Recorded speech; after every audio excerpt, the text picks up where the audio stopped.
Hello students, welcome to the PND coaching classes learn easily and smartly. तो आज हम start करें एक नया चैप्टर जिसका नाम है magnetic effects of electric current. Okay, topic से यानी कि हेडिंग से क्लियर है कि इलेक्ट्रिक करंट की वजह से एक इफेक्ट देखने मिला जिसको बोला गया है मैग्नेटिक इफेक्ट। एनीवेज, चलिए इसको स्टार्ट करते हैं with the help of the concept of magnetic field. यानी कि आज हम देखेंगे एक कंसेप्ट जिसका नाम है मैग्नेटिक फील्ड।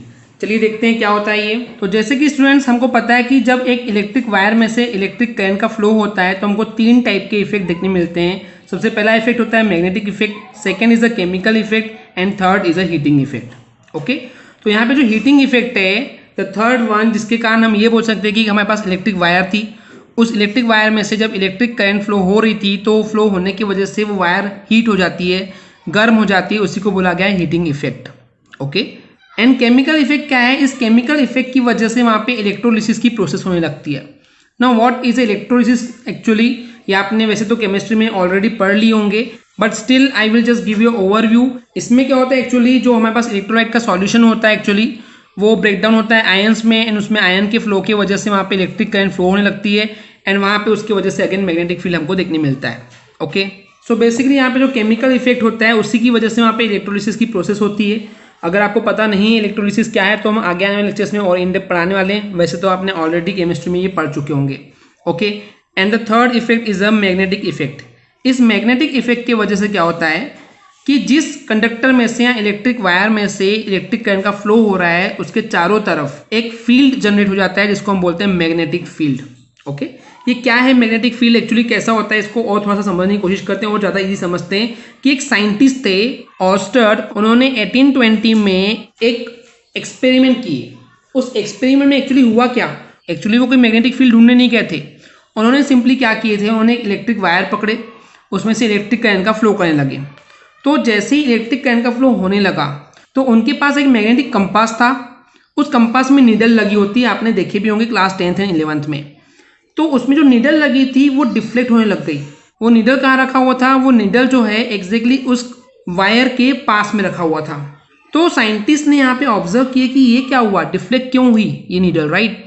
तो उन्होंने ये ऑब्जर्व किया यहाँ पे कुछ ना कुछ तो फील्ड है, कुछ ना कुछ फोर्स ऑफ अट्रैक्शन या फिर रिपल्शन है जो इस नीडल को डिफ्लेक्ट कर रही है। तो वहीं से ये इंट्रोड्यूस हुआ एक नया field, that is a magnetic field. Okay, तो फिजिक्स की जिस ब्रांच में एक्चुअली इलेक्ट्रिक करंट की वजह से मैग्नेटिज्म की स्टडी की जाती है उसको बोला गया है इलेक्ट्रोमैग्नेटिज्म। अब सीधी सी बात है स्टूडेंट्स, यहाँ पे क्योंकि मैग्नेटिक फील्ड है तो यहाँ पे कहीं ना कहीं उनकी मैग्नेटिक लाइंस भी होगी, राइट? जिसकी स्टडी हम आगे आने वाले चैप्टर में करेंगे, इस चैप्टर में अभी हम नहीं करने वाले। ओके, तो इस एक्सपेरिमेंट से स्टूडेंट्स आपको एक चीज समझ में आनी चाहिए कि वो जो डिफ्लेक्शन हुआ था नीडल में, वो नीडल किसकी बनी हुई थी? स्टील की बनी हुई थी। तो स्टील में डिफ्लेक्शन, जो उसमें मोशन देखे हमने, वो क्यों हुआ होगा? स्टील कभी भी एक मैग्नेटिक सब्सटेंस है जो मैग्नेटिक फील्ड में आने से इफेक्ट होता है उसको। तो इसी वजह से हम ये प्रिटेंड कर पा रहे थे, साइंटिस्ट प्रिटेंड कर पा रहे थे बेसिकली कि ये जो है एक मैग्नेटिक फील्ड है। ओके, उन्होंने ऐसा इसलिए प्रिटेंड किए क्योंकि उनको पता था कि जो मैग्नेट होता है वो अट्रैक्ट करता है स्मॉल पीस ऑफ आयरन को, कोबाल्ट को एंड निकल को। ये आपको भी पता है, राइट? जो चुंबक होता है, जो मैग्नेट होता है, वो आयरन, कोबाल्ट एंड निकल की सब्सटेंस को अट्रैक्ट कर सकता है। ओके, तो यहाँ से एक डेफिनेशन बनती है, क्योंकि हम कंसेप्ट पढ़ रहे हैं मैग्नेटिक फील्ड का, तो उसकी डेफिनेशन ये है, मैग्नेटिक फील्ड बेसिकली एक मैग्नेट के चारों ओर का वो स्पेस है जहाँ पे कोई भी एक सब्सटेंस इन्फ्लुएंस कर सकता है, यानी कि फील कर सकता है एक फोर्स। ओके, वो एक्सपीरियंस कर सकता है एक फोर्स, वहाँ पे कोई ना कोई उसको फोर्स लग रहा है, उसी को बोला गया है मैग्नेटिक फील्ड।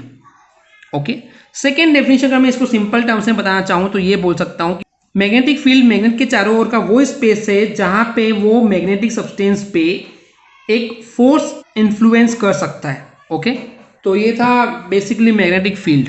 ओके स्टूडेंट्स, तो चलिए अब हम मैग्नेटिक फील्ड को समझते हैं in terms of the charges. Okay students, क्योंकि जो हमको ये मैग्नेटिक फील्ड देखने मिला वो एक्चुअली कहाँ देखने मिला? जहाँ से इलेक्ट्रिक करंट फ्लो हो रही थी वायर में से, उसके आसपास इलेक्ट्रिक करंट फ्लो हो रही, मतलब वहाँ पे चार्जेस फ्लो हो रहे थे, तभी तो इलेक्ट्रिक करंट फ्लो हो रही है, राइट? चार्जेस ही अगर मोशन में नहीं होंगे तो ये पॉसिबल ही नहीं है। तो चार्जेस के रिस्पेक्ट में बात करते हैं। इसके ऊपर से उन्होंने और एक एक्सपेरिमेंट किए। उस एक्सपेरिमेंट में क्या किया उन्होंने, एक वायर में से इलेक्ट्रिक करंट का फ्लो करने लगे। ओके, एंड एक चार्ज को उठा करके उस वायर के बाजू में रख दिए। वो कैसा चार्ज था? वो चार्ज था स्टैटिक चार्ज, यानी कि वो एक ही जगह पे खड़ा था, the charge in the rest. Okay, तो हमने देखे कि वहाँ पे उस चार्ज पे कोई भी फर्क देखने नहीं मिला।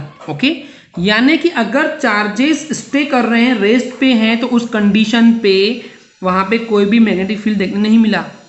लेकिन उसी चार्ज को जब थोड़ा सा मोशन में ला लिए, किसी वेलोसिटी v से हमने उसको मोशन में लाए, तो हमने देखे कि वो जो चार्ज था वो वापस से अपने रास्ते से डेविएट हुआ, डिफ्लेक्ट हुआ। ओके, तो यहाँ से एक और कंक्लूजन पॉइंट हमको ये मिलता है कि जो स्टैटिक चार्ज होते हैं, जो चार्ज इन द रेस्ट होते हैं, उन पे इलेक्ट्रिक फील्ड का कोई इफेक्ट नहीं पड़ता। लेकिन जो चार्जेस मोशन में है उसकी वजह से हमको मैग्नेटिक फिनोमेना देखने मिलता है।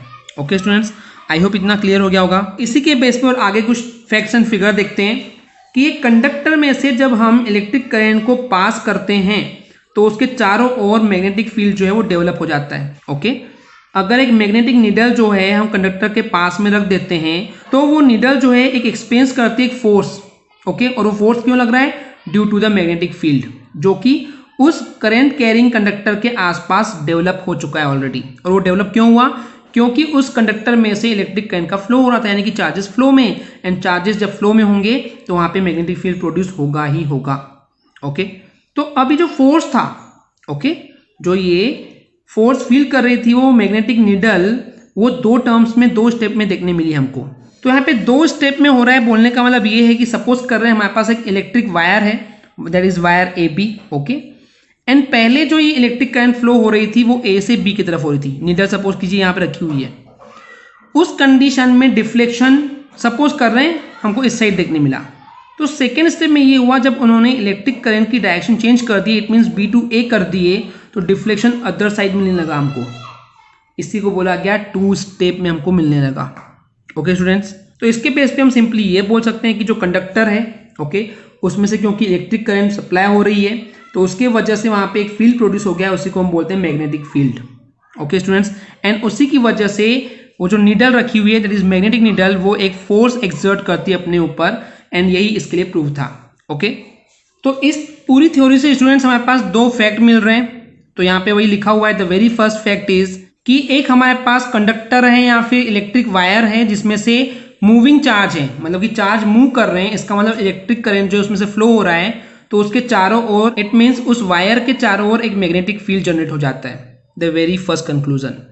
देन द सेकेंड, जब उस वायर या फिर कंडक्टर के आसपास हमने एक नीडल रख दिए, okay, that is magnetic needle रख दिए, तो यहाँ से क्योंकि इलेक्ट्रिक वायर में से इलेक्ट्रिक करंट का फ्लो हो रहा था, चार्जेस का फ्लो हो रहा था, तो उसकी वजह से वहाँ पे एक मैग्नेटिक फील्ड जो है प्रोड्यूस हो जाता है।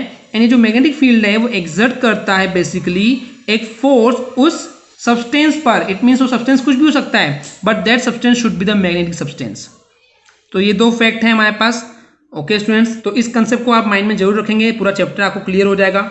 इन समरी में एक ही वर्ड बोलना चाहूंगा कि अगर आपके पास एक वायर है, उसमें से इलेक्ट्रिक करंट का फ्लो हो रहा है, तो बेसिकली उसके चारों ओर एक मैग्नेटिक फील्ड जनरेट हो जाता है, एंड उस मैग्नेटिक फील्ड में अगर कोई भी मैग्नेटिक सब्सटेंस रखा हुआ है तो वो फोर्स एक्सर्ट करता है, एंड उस फोर्स की वजह से उसमें हमको डिफ्लेक्शन देखने मिलता है। Okay students, I hope clear हो गया होगा। अगर आपको हमारी वीडियो से कुछ भी सीखने मिला या नॉलेज मिला तो प्लीज़ हमारे चैनल को सब्सक्राइब कीजिए एंड वीडियो को लाइक ज़रूर करें। आज के लिए इतना ही, थैंक यू।